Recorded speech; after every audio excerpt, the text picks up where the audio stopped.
Iowa Methodist Medical Center unveiled its new Wall of Heroes, a project they have been working on for 12 years. Now, the wall is a permanent art installation that represents the legacy created by those who gave the ultimate gift of organ, tissue, and eye donation. KCCI's Steffani Nolte shows you how it works.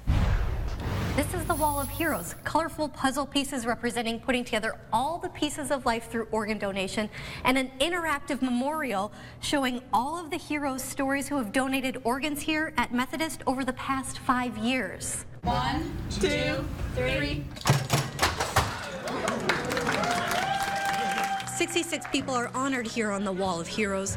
Heroes like Sarah Malone's mother, Barbara Feldman. I remember us talking about that, like, oh yeah, you're an organ donor, and just that if we were ever put in that position, that we would want to be able to help somebody.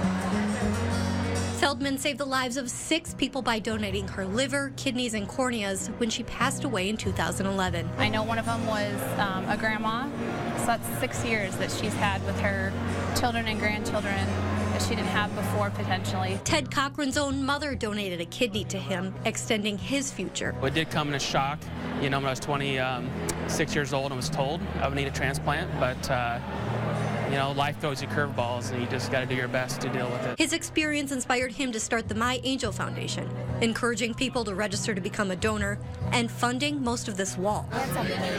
We wanted to give a space or create a space those who have been impacted by organ, eye, and tissue donation to come to reflect or to remember their loved ones. It's like the one last thing that they have, and that they can share their story and share how their loved one could help so many other people. The Wall of Heroes also gives you information about becoming an organ donor yourself. In Des Moines, Steffani Nolte, KCCI 8 News, Iowa's news leader. What a neat idea. If you'd like to add a story to the Wall of Heroes, contact Iowa Methodist Transplant Center. The number to call is 515-241-4044. Police are still here investigating this afternoon shooting nearly 7 hours later. Police believe this is an isolated incident, that the victim and suspect knew each other, but they haven't made any arrests yet in this case. An officer taking a report of a shooting. Sounds that should never be heard together. Shooting victim 1212 15th place and one at 15th place in Carpenter. 2 men shot in broad daylight Friday afternoon across the street from Evelyn Davis Park, where dozens of kids are enjoying the end of spring break. Bam, bam, bam, bam, bam, bam. 10 seconds later, then I heard a different kind of sound of a gun. Police say they found one victim behind a house shot in the chest. He died at the hospital. They found another victim 2 blocks away with a gunshot wound in his leg. He's expected to survive. This is the type of activity that we put a lot of effort into curbing, so we don't have gunfire in our neighborhoods when our children are out playing. So it's definitely frustrating and upsetting to us. And upsetting to people just trying to watch a soccer game. It's crazy to think that people would have guns out, shooting around while kids are at play. It's kind of unsafe. I can't even send my grandchildren over to the park. One time I did, but I was like this, watching.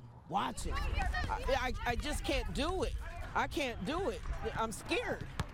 Police still don't know why the 2 men were shot, and they aren't releasing their identities at this time, but we'll keep you updated on our KCCI mobile app. In Des Moines, Steffani Nolte, KCCI 8 News, Iowa's news leader. KCCI's Steffani Nolte visited a few metro businesses that are thrilled with this new law. Yes, Steve, at a winery, you have a glass of wine. A brewery, you expect to be able to buy a beer, but distilleries couldn't sell you spirits because of a law dating back to the Prohibition era. Distillery owners told me today they're excited the law is finally keeping up with the times.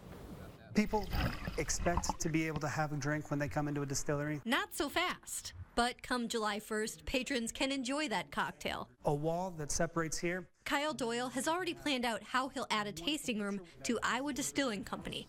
Between these pillars, a wall with giant windows will split the distillery in half. People can see everything from the fermentation to the distillation to the barreling to the bottling. Doyle says buying a cocktail here is going to be great for tourism and coming. This is going to be a big draw for everybody to have a distillery that people can come to and enjoy the small town Iowa experience only 15 minutes away from Des Moines. Currently, you can only have 2 half-ounce samples and buy 2 standard-sized bottles of spirits. It's like literally opening up a whole new business.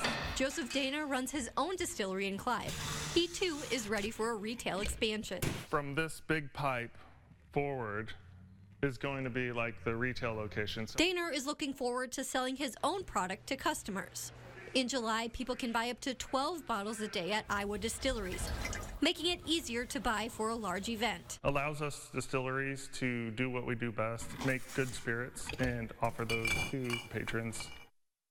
Both Daner and Iowa Distilling tell me they have a couple of busy months ahead of them in hopes of opening their retail and serving sections this summer. Steve. Thank you, Stephanie. It was a wild weather day today across most